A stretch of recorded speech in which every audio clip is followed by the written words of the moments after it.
Fala pessoal, tudo bem? Eu vou fazer uma aula aqui com vocês sobre pedagogia histórico-crítica. A gente colocou algumas questões no Instagram, fizemos uma enquete em que os alunos participaram, questões do CESP, e eles respondiam lá no Stories certo ou errado. Nós fizemos a enquete e depois divulgamos o resultado da enquete, tudo bem? Você tem lá no nosso Stories, tá na lousa, _Prof. Vinícius, você encontra lá no nosso Stories as questões.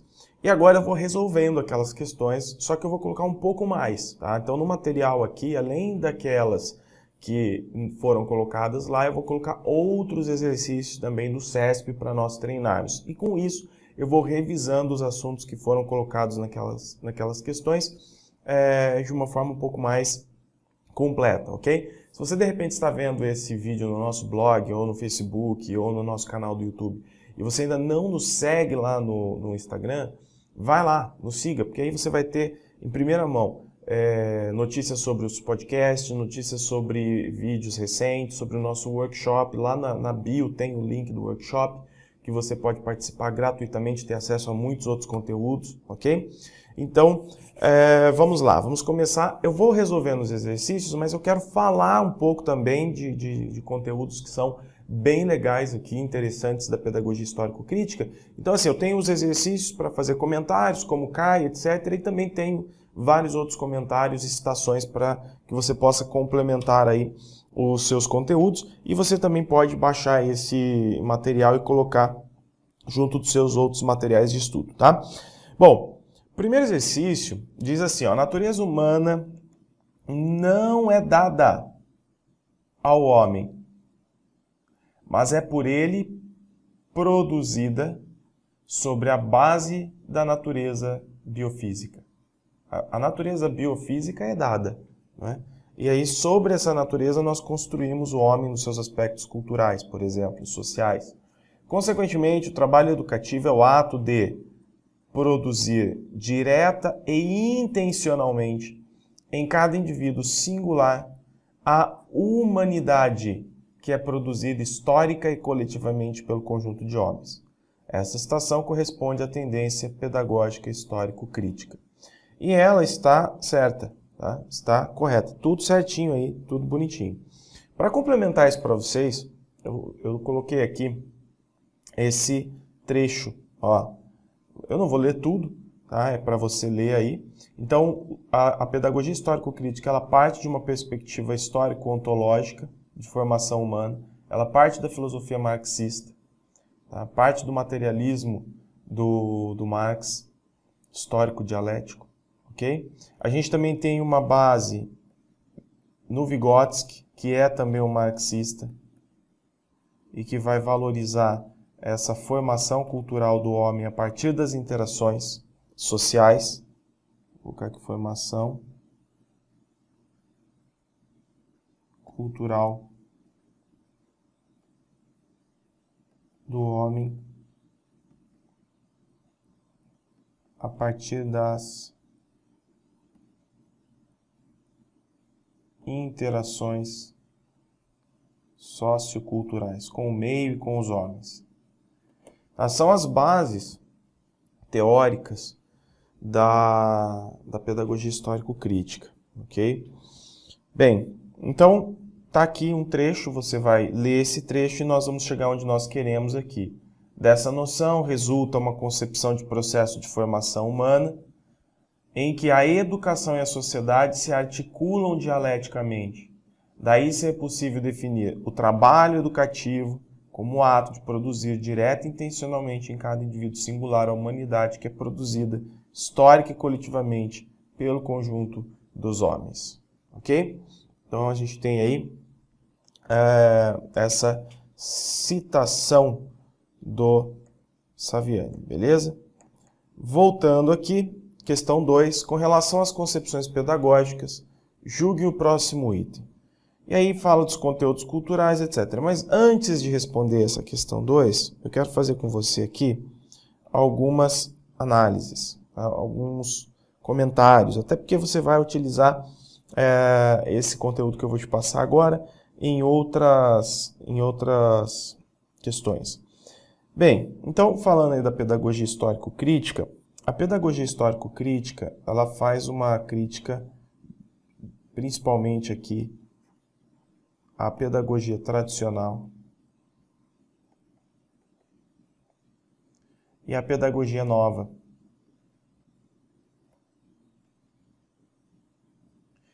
Ou escola nova, né?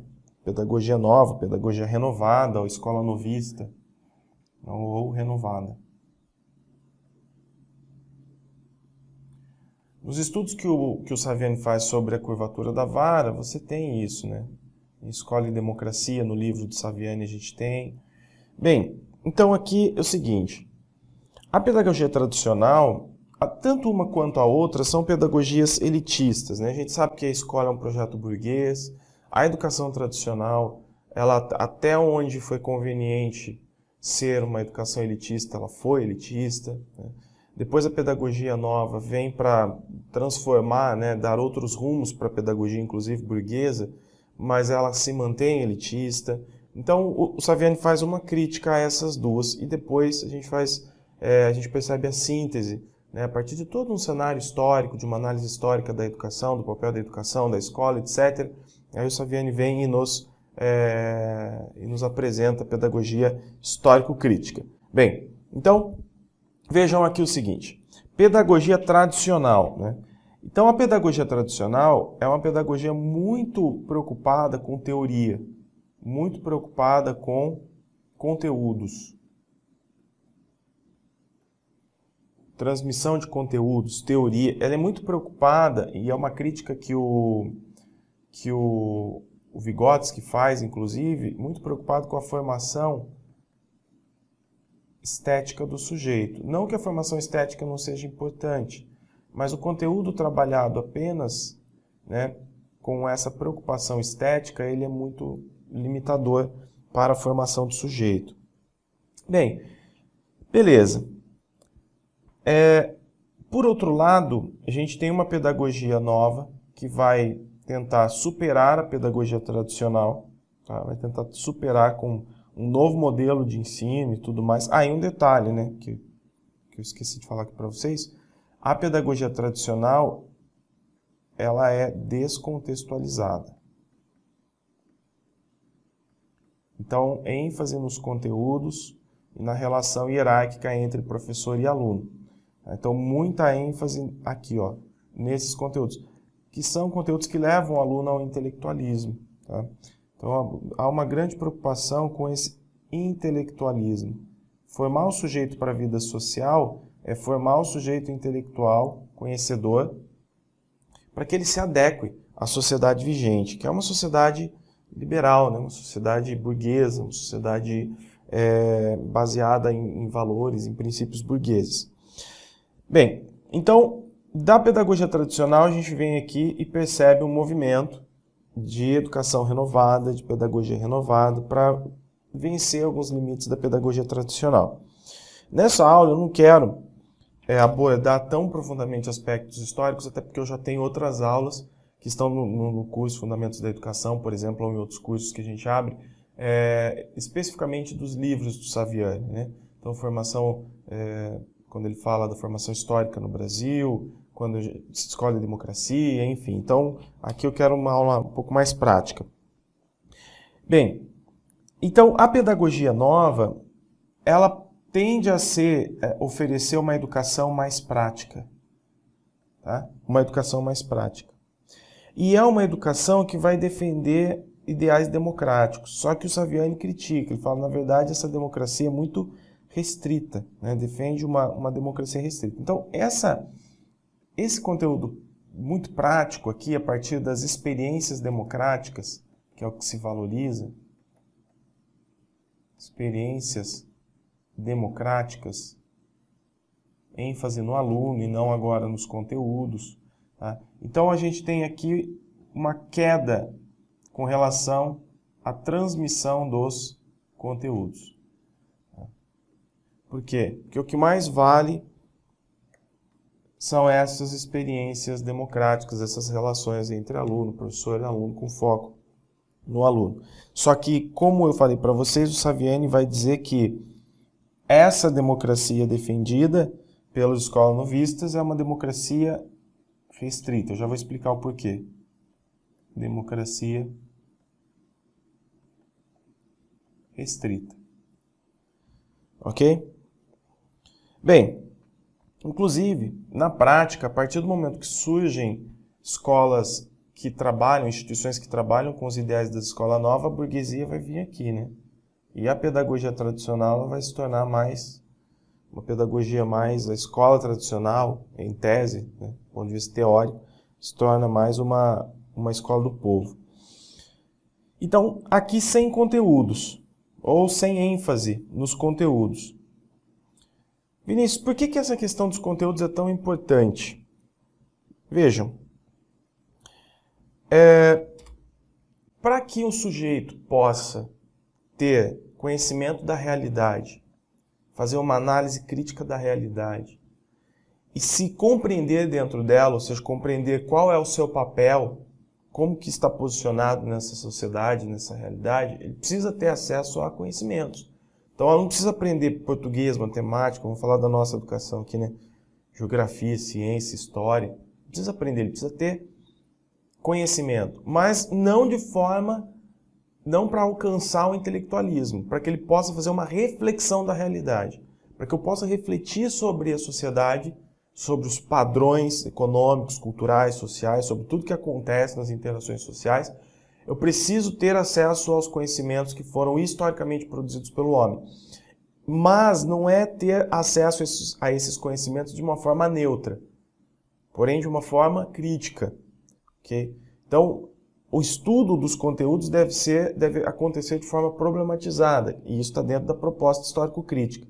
Nem a pedagogia tradicional, nem a pedagogia nova ofereceram isso. A pedagogia tradicional se preocupou com os conteúdos, mas ofereceu aos alunos de forma descontextualizada, de forma que eles teriam acesso aos conteúdos, mas sem condições de refletir sobre a sua realidade. E a pedagogia nova se preocupou mais com outras experiências, sem dar ênfase aos conteúdos. Até porque a criança burguesa, que está inserida num meio favorável, ela já tem naturalmente acesso ao conhecimento, da forma como lhe interessa. Tudo bem? Bem, então, nesse caso, nem a pedagogia tradicional serve, nem a pedagogia nova serve. O Saviani disse que a vara estava envergada por um lado e depois ela enverga para outro lado. Então, nem um caminho, nem outro nos interessa.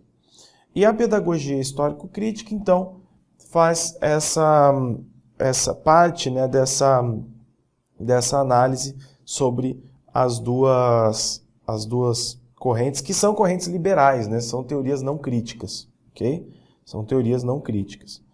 Bem, e a pedagogia histórico-crítica? Quais são as suas características, sua proposta?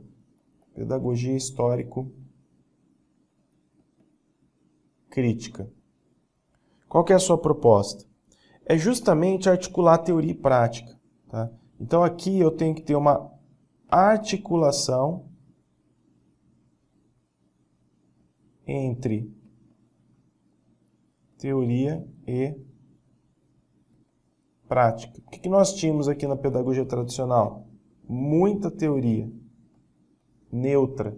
O que nós temos aqui na pedagogia nova? Muita prática. Construção de relações democráticas dentro da escola, mas uma educação nada popular, muito elitista. Tá? Ou seja, inclusive, o próprio Saviani, eu vou colocar aqui como observação, que é outra crítica que ele faz, ele entende que essa escola nova ela foi criada a partir de uma estratégia hegemônica burguesa. Tá? Então, vê-se dessa forma. Uma estratégia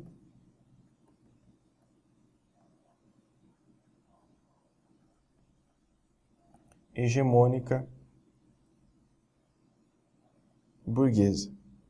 Beleza? Isso aí é um ponto crítico, né? Bom, nesse caso da articulação entre teoria e prática, a gente tem que entender o seguinte. O que é a teoria? Conteúdos que são estudados de forma problematizada. Tá? Então, esses conteúdos aqui são o quê? São conteúdos concretos. Os conteúdos que nós vamos estudar não são conteúdos simplesmente abstratos, são conteúdos concretos, indissociados da realidade. indissociados da realidade. E a prática, Vinícius? A prática é o contexto social. É a realidade, é aquilo que nós encontramos na realidade do aluno. Na realidade de vida concreta. Beleza. Vejam, e por que, né, articular teoria e prática? Porque aqui nós queremos formar o sujeito que tem condições de fazer uma análise reflexiva da sociedade. Então, a educação parte daquela cultura que o homem produziu historicamente e faz com que, o papel dela é fazer com que o sujeito que recebe a educação se humanize, portanto, eu construo o sujeito, né? Construo o sujeito cultural, histórico. E esse sujeito ele passa a ter condições, de a partir dos conteúdos, dos saberes que ele adquire, ele passa a ter condições de fazer uma análise reflexiva, uma prática, na verdade, né, de adotar uma prática reflexiva na sua vida cotidiana. Ele tem condições de ler a realidade, ler o contexto, né, entender as injustiças, as desigualdades que ocorrem nesse contexto. Então, o compromisso da pedagogia histórico-crítica é justamente com a transformação social. Tá? Então, nós temos aqui um comprometimento com a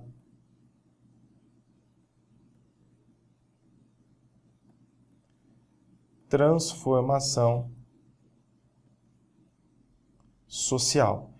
Bem, uma coisa que eu quero dar uma ênfase aqui é o seguinte, então a gente vai entender que os conteúdos são muito importantes para a pedagogia histórico-crítica.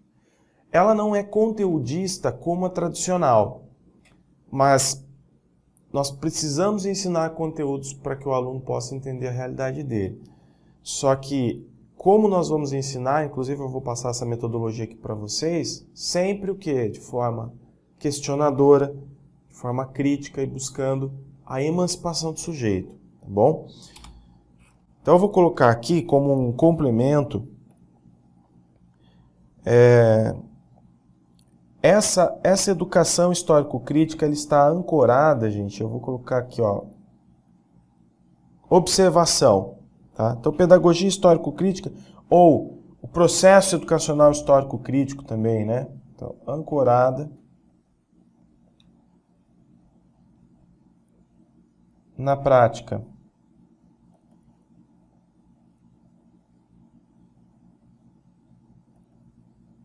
Educativa.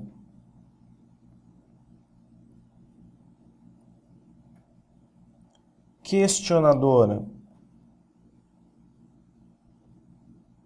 Crítica.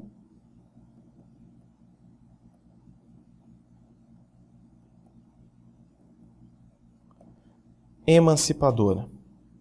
Ok? E isso quer dizer o quê? A tradicional, a princípio, só atende a burguesia. Depois de um certo tempo, ela passa a atender a classe trabalhadora, mas sem atender aos anseios da classe trabalhadora de fato. Ela atende no sentido do conteúdo, né? Então, ela passa conteúdos. Para a classe trabalhadora, o Saviani vai dizer isso no livro dele, Escola e Democracia. Para a classe trabalhadora, conteúdos é o principal. Quer dizer, o que um pai quer que o filho aprenda na escola? Os conteúdos, os saberes, né, necessários. O problema é que a pedagogia tradicional ela se mantém neutra. Ela não oferece essa oportunidade para a emancipação. E a pedagogia, depois que se instala a escola nova, a escola, né, a pedagogia renovada, a escola nova, etc., ela nem atende a classe trabalhadora em nenhum sentido, porque nem conteúdos que são esperados pela classe trabalhadora ela oferece. Okay? Então a gente precisa construir uma escola, uma instituição para a classe trabalhadora. Então aqui, a pedagogia histórico-crítica, ela vai defender, tá? Então pedagogia histórico-crítica, alguns textos científicos trabalham ela dessa forma, tá gente? PHC, é muito comum isso, essa abreviação, né?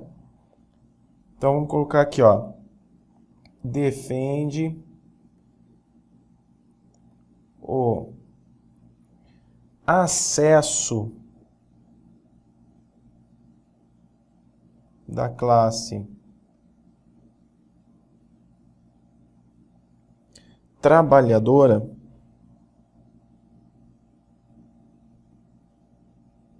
ao patrimônio cultural humano historicamente desenvolvido.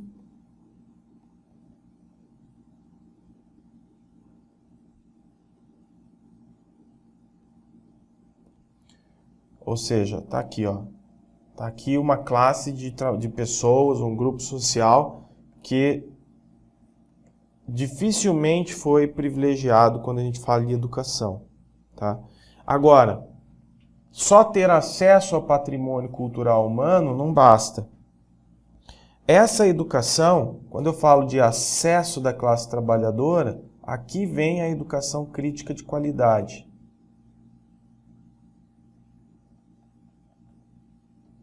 Não é oferecer qualquer educação, como, por exemplo, apenas os conteúdos, né? Não, é educação crítica de qualidade. O que é educação crítica de qualidade? É aquela que orienta, como eu falei anteriormente, para a prática reflexiva. Tá? Então, orienta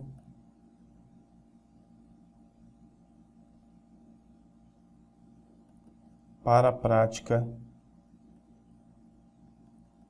reflexiva. Então, mais uma vez, né, fundamentando isso,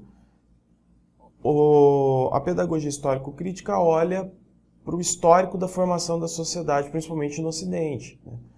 Sociedade capitalista, do século XVIII para cá, muito capitalista, exploradora, né? Muito desigual, com exclusão social, com uma burguesia valorizando muito o princípio da meritocracia, tá? Valorizando muito o princípio da igualdade, mas num plano existencial e não da essência humana. Então, tudo isso é base, né, para o desenvolvimento da pedagogia histórico-crítica, que vai dizer, essa classe trabalhadora, quando olha para a realidade, ela tem que entender quais são as injustiças que estão sendo cometidas.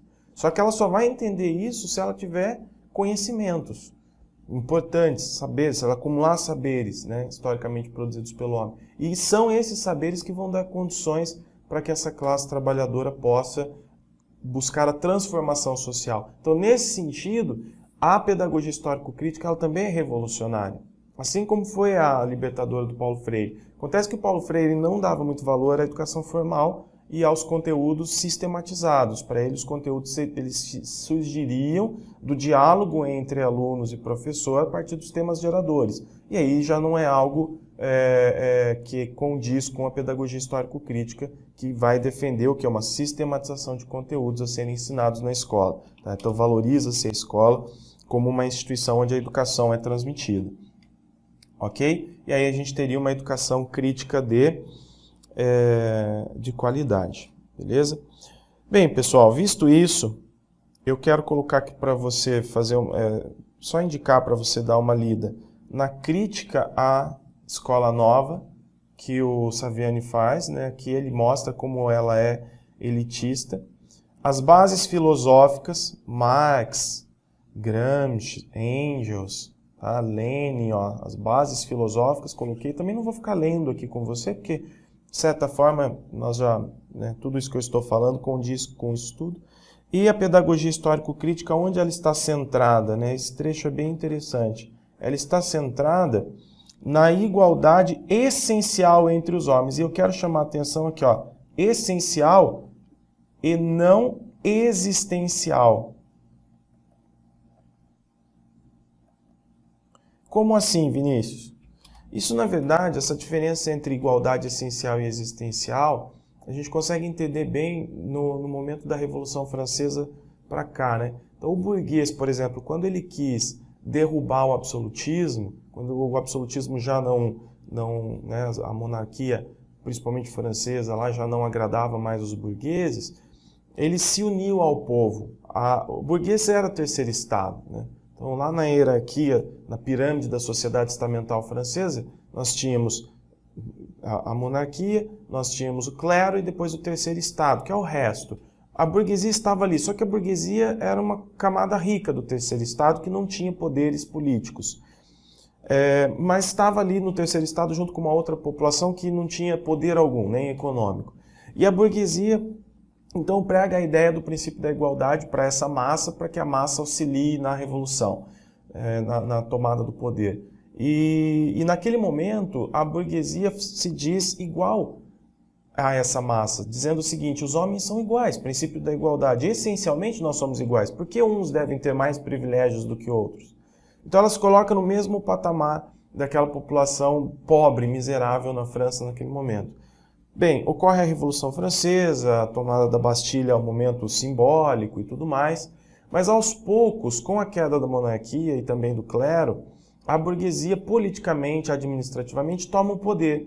E a partir do momento que ela toma o poder, ela reinterpreta o princípio da igualdade.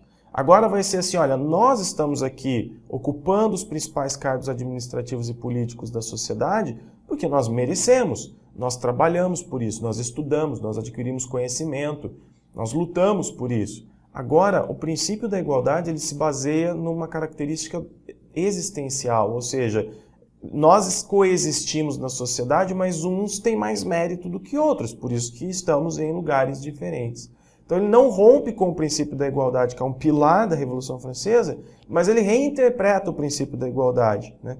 E aí a gente tem a meritocracia, quer dizer, todos somos iguais, mas umas pessoas têm muito mais privilégios e oportunidades do que outras. A pedagogia histórico-crítica fala, não, vamos voltar lá no princípio da igualdade essencial e não existencial. Vamos compreender as desigualdades, as injustiças e eliminar essas injustiças a partir do ato educacional, a partir da formação educacional humana, ok?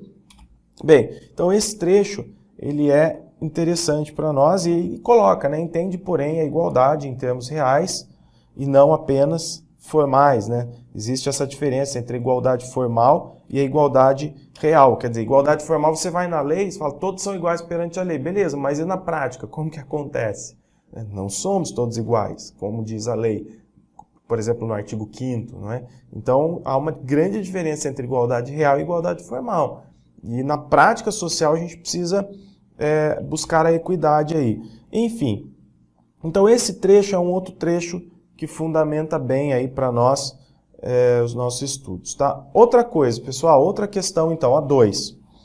Então na questão 2 tem lá, com relação às concepções pedagógicas, julgue o item. Conteúdos culturais universais incorporados pela humanidade em face da realidade social caracterizam a concepção histórico-crítica da pedagogia. Está certo, ok? Então, ela valoriza, sim, os conteúdos universais incorporados pela humanidade. Eles devem ser ensinados aos alunos, todos devem ter acesso a esses conteúdos culturais.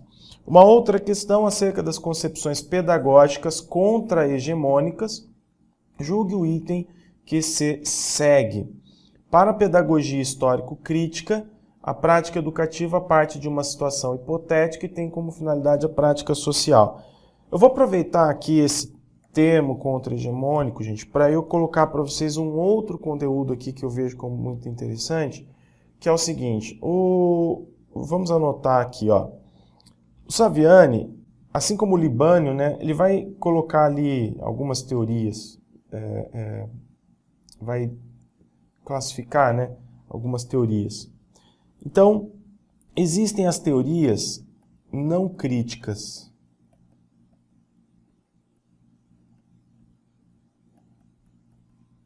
Quais são elas, Vinícius? A tradicional, a renovada, tecnicista. Essas teorias não críticas, para o Saviani, elas são teorias ingênuas.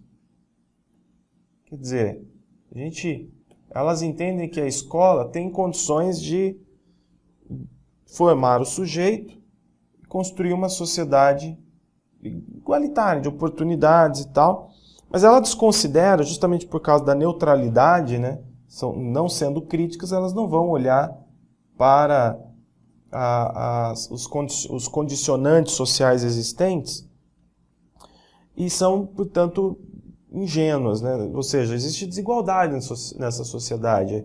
Não adianta eu falar assim, ó, a escola existe para todos, não é assim que funciona.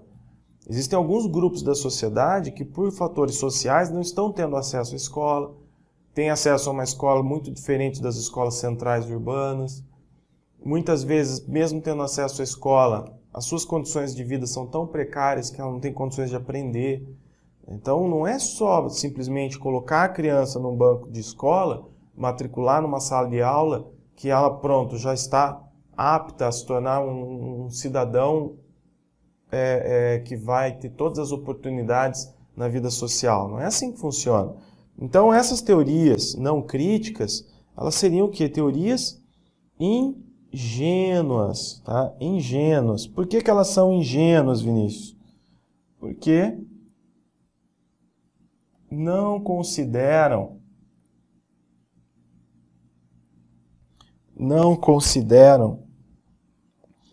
os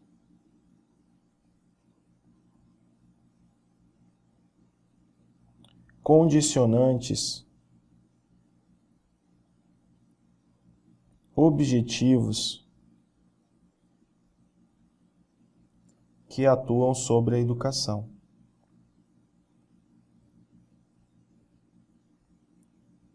Dificuldades sociais ou então o elitismo, né? Os valores elitistas de classes dominantes que estão no currículo. Essas teorias também são chamadas de otimistas ingênuos, né? A gente vê aqui um otimismo ingênuo nessas teorias. Otimismo ingênuo. Assim vai dizer o Lucchesi no seu livro Filosofia da Educação. Assim vai dizer o Cortella também. Ok? Então, otimismo ingênuo. Tá, beleza.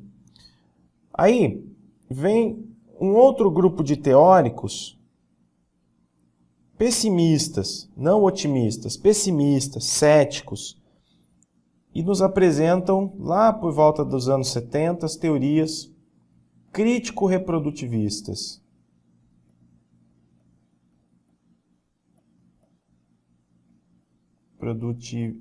Reprodutivistas, deixa eu escrever certo aqui, reprodutivistas. Beleza? Então, assim, não vou falar especificamente dessas teorias, também falo em várias outras aulas, em livros do Saviani e tal, e de outros autores, mas essas teorias crítico-reprodutivistas vão trazer lá, por exemplo, estudos do Pierre Bourdieu, né? Vão trazer estudos, por exemplo, do Louis Althusser, né, com os aparelhos ideológicos de Estado, etc. Basicamente, essas teorias, elas são, então, não são otimistas, tá? São pessimistas. E até o Saviani reconhece um pessimismo ingênuo aí também. Tá? Por um lado, elas estão certas. Quando elas dizem o quê? Elas reconhecem esses condicionantes. Esses condicionantes objetivos que as teorias neutras ali, né, as liberais. Inclusive essas teorias não críticas são teorias o quê? Liberais, né? Liberais. Então, esses condicionantes que elas não enxergam, essa teoria crítico-reprodutivista enxerga. Tudo bem? Elas enxergam. Então, por exemplo, elas sabem que existe uma força dominante elitista sobre a escola. E a escola seria refém disso. Essa é a grande questão. A escola é refém da dominação. A escola só serve para reproduzir aquilo que as classes dominantes querem que ela reproduza. Um ensino, por exemplo, profissionalizante, uma visão neutra, extremamente ideológica da sociedade, etc. Bem, como eles não oferecem nenhuma possibilidade de transformação social, né, enxergam a escola como uma instituição impotente, a educação também, então elas também não servem para nós. Okay? Então elas são céticas com relação ao papel da escola, por quê? Porque remetem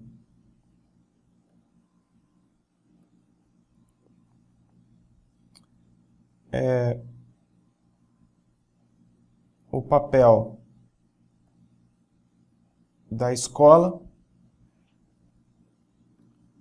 às determinações sociais. De fato, isso acontece. mas dá para superar a partir de uma outra educação. Okay? Remetem ao papel da escola às determinações sociais. Não oferecem nenhuma solução para que a escola saia dessa condição. Então, elas também não servem para nós. Quais seriam as teorias que servem para nós? Por exemplo, a pedagogia histórico-crítica. A pedagogia histórico-crítica vê, sim, que a escola está muito condicionada, né? Que a escola a educação é um fator de reprodução na sociedade, mas a gente precisa transformar isso. Então, vem as teorias críticas. Essas teorias críticas são emergentes. Tá? Teorias críticas. Exemplo, a pedagogia histórico-crítica com tudo que nós estamos analisando aí, ok? Com tudo que nós estamos analisando, com essas suas características. Essa pedagogia fala, beleza, nós vivemos numa sociedade em que existe uma cultura elitista, existe um processo de dominação sobre a escola, sobre o currículo. A educação, infelizmente, é um fator de reprodução da sociedade, mas nós queremos reorganizá-la e buscar a transformação social. E a forma como nós vamos ensinar os conteúdos para os alunos condiz com esse caminho da transformação social, tá bom? Voltando para a questão, ela diz assim, ó, ela vai pegar mais na questão metodológica. Acerca das concepções pedagógicas contra-hegemônicas, julgue o item. Para a pedagogia histórico-crítica, a prática... Aliás, desculpa, eu acho que eu falei a pedagogia histórico-crítica hegemônica, né? Não, é contra-hegemônica, tá? Contra-hegemônica. Contra dominação elitista, por exemplo. Então, para a pedagogia histórico-crítica, a prática educativa parte de uma situação hipotética e tem como finalidade a prática social. Não, ela parte da prática social e tem como finalidade uma prática social mais consciente. Então, não é hipotética. Tudo bem? Então, essa questão está errada. Como assim, Vinícius? Ó, vou mostrar a tabelinha para você aqui, ó. Vejam aqui comigo. Aqui nós temos a metodologia, né, o trabalho que seria feito em sala de aula pelo professor a partir da pedagogia histórico-crítica. Então a gente tem prática social inicial, é o ponto de partida, tá vendo? E não é a situação hipotética. Por quê? Porque a prática social inicial é a realidade concreta já. A prática social inicial implica em conhecer a experiência de cada aluno, sua memória e seu saber prático. Ou seja, aquilo que o aluno já vive concretamente. Qual que é?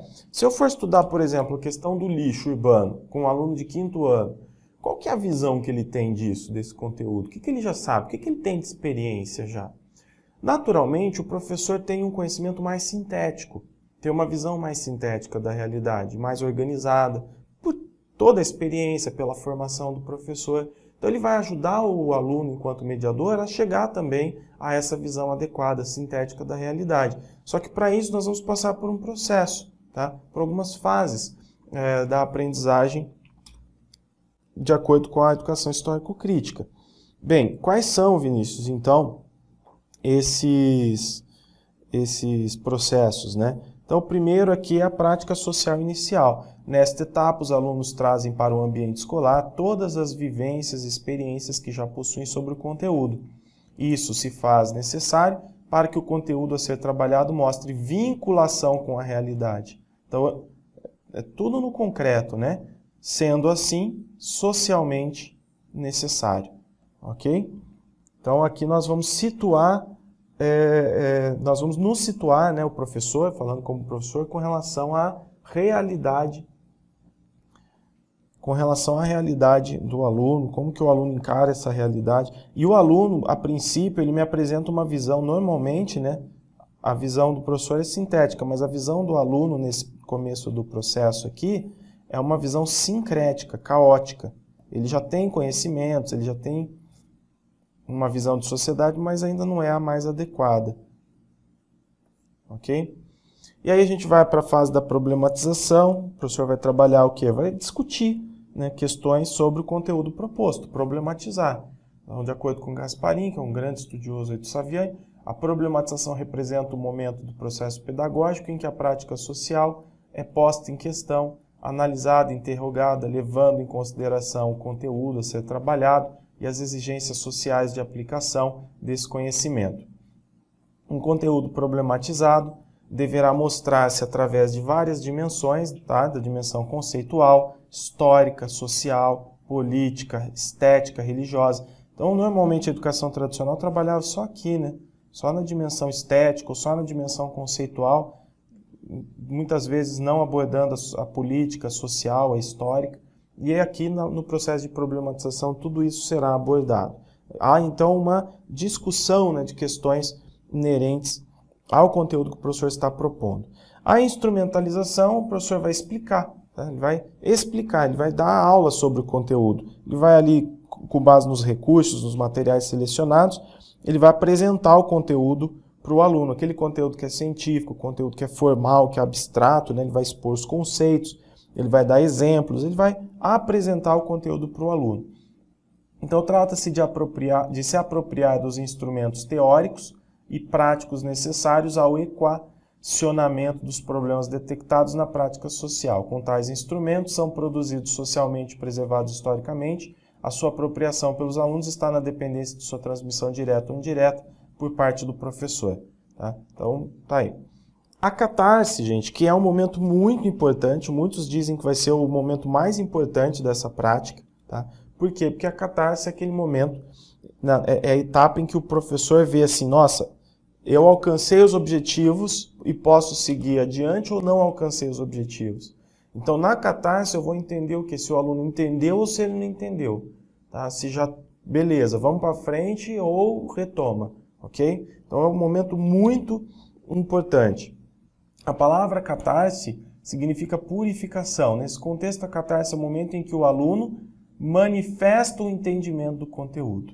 Ok? E quando ele manifesta o entendimento do conteúdo, ele se liberta do senso comum e apropria-se do conhecimento científico, atingindo os objetivos estabelecidos pelo professor. Então o aluno muda, inclusive, o comportamento dele com relação àquele saber, àquele conteúdo, àquele conhecimento que ele adquiriu. Tudo bem? Trata-se de efetiva incorporação dos instrumentos culturais, transformados agora em elementos ativos de transformação social. A partir de agora, o aluno tem condições de refletir ativamente sobre a sociedade. E aí ele vai colocar isso em prática, prática social final. Lembra que há uma indissociabilidade entre teoria e conteúdo. Eu vou partir da prática social inicial, o aluno vai receber teoria, ele vai trabalhar os conteúdos de forma problematizada, enfim, e depois, compreendendo esses conteúdos, ele muda o comportamento dele com relação a esses saberes, e vai para a prática social final, ou seja, vai colocar realmente em prática aquilo que ele aprendeu. Então a prática social inicial e a prática social final é e não é a mesma coisa. Tá? É a mesma no sentido de que não se consegue uma transformação das condições sociais objetivas da escola e muito menos da sociedade como um todo. Mas não é a mesma a partir do momento em que houve uma transformação do educador e do educando nesse processo, refletindo em outras instâncias da sociedade. Quer dizer, a escola sozinha não tem condições de resolver todos os problemas da sociedade, não é ela que vai resolver todos os problemas de desigualdade, de falta de oportunidades, mas a partir daquele momento que o aluno tem uma boa formação, ele tem condições de oferecer uma outra postura na sociedade na qual ele vive. Tá? Ele é mais uma célula que tem condições de contribuir com a transformação social. Tudo bem? Bem, para nós finalizarmos então essa nossa aula, está aqui a questão 4. Originada das contribuições do marxismo, a pedagogia histórico-crítica compreende a educação como ato de produzir mediação no seio da prática social global, dela decorrendo um método pedagógico no qual professores e alunos se inserem em um mesmo contexto com posições distintas para a solução de problemas. Posições distintas por quê? Porque o contexto é o mesmo, mas o professor ele já tem o que? Um pensamento, um conhecimento sintético, já no ponto de partida, isso não quer dizer que ele não vai aprimorar, e o aluno ele está numa fase, no estágio de síncrese, não é? Só que, ao encarar o problema junto com o professor, passando pelas fases que nós falamos, o aluno vai chegar aqui também nesse pensamento sintético. Tudo bem? Então, essa questão aqui, ó, beleza, tá certinha, ok? Então, fala da mediação no seio da prática social global, ok? Então, a educação ocorre aqui no seio da prática social global. Tem um método pedagógico, cuidado, tá? Em falar, não existe método pedagógico na prática histórico-crítica. Tem sim um método pedagógico, beleza? Professores e alunos do mesmo. Então, a gente tem aqui essa questão, um resumão, na verdade, né? Da pedagogia histórico-crítica, e ela está devidamente correta, beleza? É isso, pessoal. Então, vimos aí um bom resumo, como caem questões do CESP, e mais uma vez eu vou reforçar, nos adicione aí nas redes sociais, no YouTube, no Facebook, no Instagram, para que você receba, né, informações sobre conteúdo, sobre cursos, sobre aulões, enfim, tudo que nós fizermos você vai ficar sabendo em primeira mão. Galera, valeu, muito obrigado, um abraço, interaja com a gente aí, deixe seus comentários e vamos em frente, valeu!